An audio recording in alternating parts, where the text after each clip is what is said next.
The State of Israel held its 13th general election on the 23rd of June, 1992. Israel's unity government had collapsed. In 1990, Shimon Peres had tried to outmaneuver Prime Minister Yitzhak Shamir and form a left-wing government, but failed, in what is known as the dirty trick.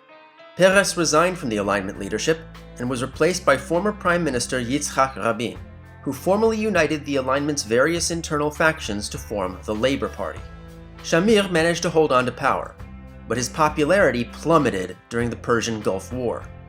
In 1991, Iraq launched Scud missiles against Israel, killing 74 people in and around Tel Aviv.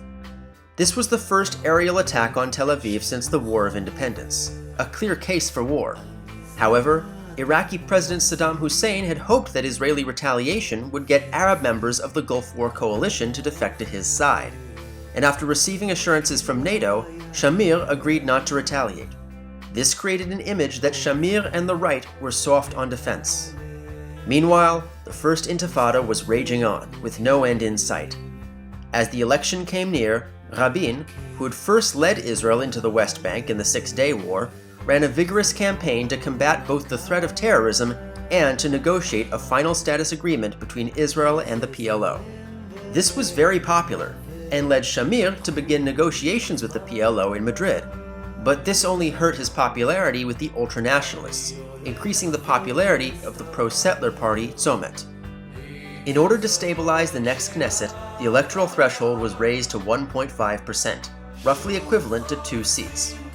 Fearing that they might not meet this threshold on their own, Mapam joined with Ratz and Shinui to form Meretz. And here are the results. Labor won, with 44 seats, followed by the Likud with 32 and Meretz with 12. All other parties received a combined total of 32 seats. Altogether, this was the biggest victory for the Israeli left in 2 decades. President Chaim Herzog awarded the mandate to Yitzhak Rabin, who formed a government with Meretz and Shas and received additional outside confidence from Madda.